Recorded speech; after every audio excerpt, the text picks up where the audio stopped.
Hello and welcome to Retro Reviews, my channel where I review my favorite retro video games of all time as well as some modern releases I have recently finished. The retro game that I want to look at today is Mario vs. Donkey Kong for the Game Boy Advance.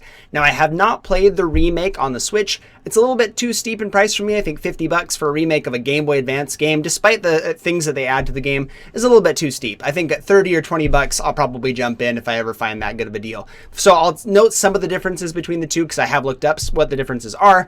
I only noted a couple really major ones, but I'll mostly be talking about the Game Boy Advance version. So that out of the way, I also want to mention that this is going to be one where I captured a lot of footage for this and I'll be using. So if you like the extra footage as a detail in these videos, let me know and I'll try and do some more of that in the future.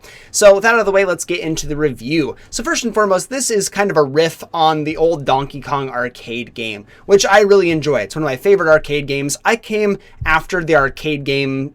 The arcades were popular. We didn't have a lot of arcades where I was anyway, but I remember playing Donkey Kong on the DK64, and then also I got the Game Boy Advance cartridge. It was like the NES Classics, whatever, and I played that a lot, and my dad really liked it too. He had played it when he was younger, and so we'd play back and forth and see who could get the highest score. It was a lot of fun. So I really enjoy the old Donkey Kong arcade game, and I was really excited about this one as a kid. I remember really enjoying it as a kid, so I wanted to revisit it as an adult, see if it actually holds up. And for the most part, it does. It's very enjoyable. It's a nice puzzle game. It's not the most challenging, but there is some challenge to be found. If you're an experienced platformer, you will find a lot of enjoyment in this game, even if it's not the most difficult thing you've ever played. The basic premise of the game is Donkey Kong is watching TV, the beginning of this opening cutscene, and he sees on TV these little mini Marios, these little dudes that you can go to the store and buy, and he's so excited about them, so he goes and they're sold out, and he gets so mad that he runs to the factory and steals all of them, and so Mario has to go and rescue the little mini Mario toys. It's very cute, it's very charming. Each world has, I believe, 7 levels and a boss level, 6 main levels, and then one where you play with the little mini Marios as well, and then you go on to fight Donkey Kong for a boss at the end of the world. You have 6 worlds. In the remake, there's actually 8 worlds. They added 2 more. There's also plus versions of each world once you beat the main campaign, so you have some extra challenge. It's almost like doubling the content of the game. Not quite, the levels aren't as long in the plus versions, but we'll get to that a little bit later, but it is a lot more content. So for the remake, there's 2 more worlds and then 2 more plus worlds as well, so that is a fair amount of content to be driving up.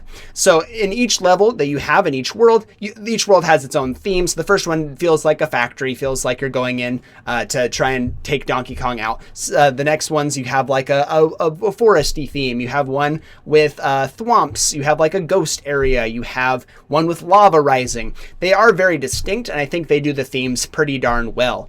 Each level has 2 parts to it. The first part of the level, you're going to be finding a key in the level and taking it over to the door to unlock it to get to the second part of the level where you'll go find a little mini Mario trapped in a blue bubble. And once you get him, you end the level. Very basic premise. In the original game, to get a gold star at the end of each level, you have to get all 3 presents, which are just little collectibles found in each level. They offer a little bit extra challenge. Instead of just going straight for the door, you have to go out of your way a little bit to get those. Sometimes they add some more difficulty, some more challenge to the mix.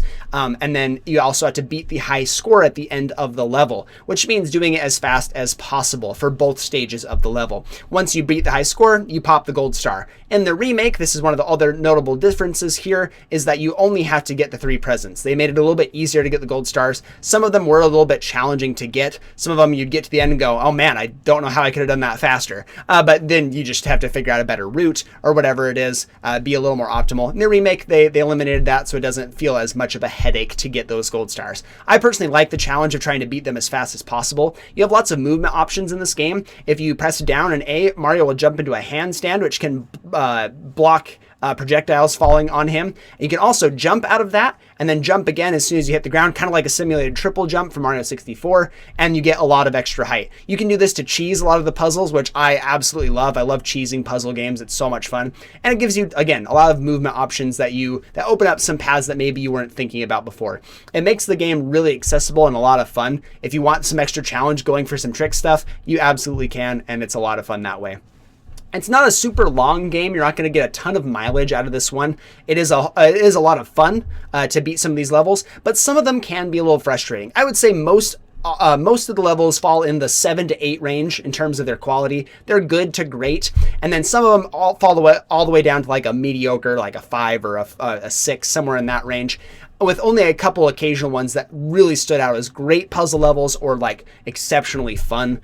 So for the most part, you're going to get some good experiences on the whole. The boss fights are a lot of fun. You usually have like 4 hits on Donkey Kong, and each mini Mario that you collect counts as an extra hit for you. You'll be dodging obstacles. He'll be hitting switches. You'll have like red, blue, and yellow switches throughout each level that you find where they activate and like open up platforms or open up walls that are being blocked off. Donkey Kong does the same thing in his. Typically, he's hitting one of the 3 switches. It opens up platforms. If you're on it while he hits another one, you have to go to another route. It's very interesting. I like the mechanics of the game. Some of them that I really don't like. The ghosts are really cool. They do a really good job. They're really fast compared to their counterparts in other Mario games. But I really hate bob-ombs in this game because they take forever to detonate. This is by design because some of the puzzles that you do require you to take the bomb quite a ways in order to get to a wall that you need to explode. But for the ones that are right next to you, really close by, it's aggravating to be sitting there for 5-10 seconds waiting for it to explode. It really is. It really feels like an eternity. So bob-ombs I really hate. I did not like their implementation in this game. Despite having some interesting ideas for blowing up walls and such, I think they could have been left out entirely. But other mechanics, other enemies, like you have some that like will swing on vines or go underneath the vines. You have to knock fruit off of them to hit them, and there are some interesting enemies in this game. Not all of them come from like the Mario series. Some of them are just random little animals that you see, or very reminiscent of like Donkey Kong Jr., which is kind of cool to see some callbacks to that game as well. But you will see like the Shy Guys, little toy Shy Guys that some of them spit fire even. Most of them just walk around. There are some interesting enemies in this game, and the overall challenge of this game is good enough to say that this is worth your time playing, especially with the plus levels. The plus levels, after you beat the main campaign, get unlocked, and you go through, I think, 1 less level per world, but I'm not exactly sure now that I'm thinking about it, even though I just barely finished this game. I believe it's 6 main levels. Oh, I forgot one more thing. In the main levels, you have a mini Mario level right before you fight the Donkey Kong, where you're leading a group of 6 mini Marios with you, and you have to have them dodge obstacles, get little TOY letters that will give you like, that's essentially the presents in this version of the level, and you have to get them to a toy box and pick them up. In the plus levels, instead of going for a mini Mario and going for a key, you have single stage levels where you have a little mini Mario with a key attached to him. You have to lead him to the end. Most of these are exceptionally fun. I found the plus levels to be more enjoyable than the base stuff. I really enjoyed those a lot.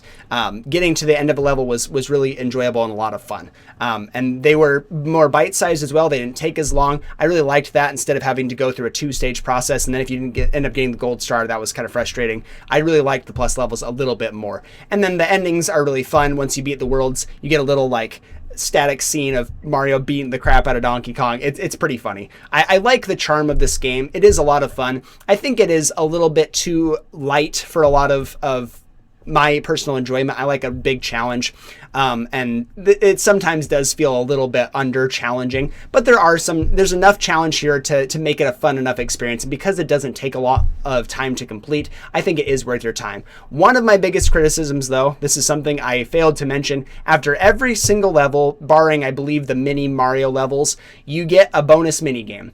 And these there's 2 mini games in the original. I don't know about the remake, but I know in the original there are 2, where you stop the arrow on one of 3 presents and you get a reward. You'll either get 1 1-up, a 1 0-up, which is a Donkey Kong head, or you'll get anywhere between 2 and 5 1-ups, which is really fantastic. It gives you a lot of leeway here. The only problem is you're not going to be dying that often in this game. If you're a competent platformer, you won't be dying very often. There's not much to die to. Enemies, sure, if you run into them, you fall on some spikes, sure. You fall from too high, you probably won't be doing that, but you can die that way too.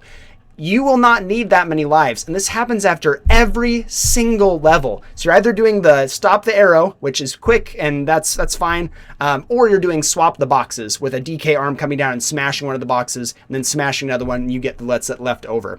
After a while, this becomes really tedious because you don't need the extra lives, and there's no way to skip these. So the mini game sucks. I do not like it. It was fine for a little while, and then it just became really tiresome, especially when you finally get to the plus levels. You're like, this is just pointless. So there is a lot to like about this game. There are a few things I really don't love about this game, revisiting it. On the whole, I had an enjoyable time, so I'm going to be giving this one my first hybrid rank. I'm going to be giving this one a white gold, which is a combo of the silver and gold ranking. I think the highs are very high, but the lows kind of suck. So we're going to go in between silver and gold here. Thank you so much for watching, and I'll see you on the next one.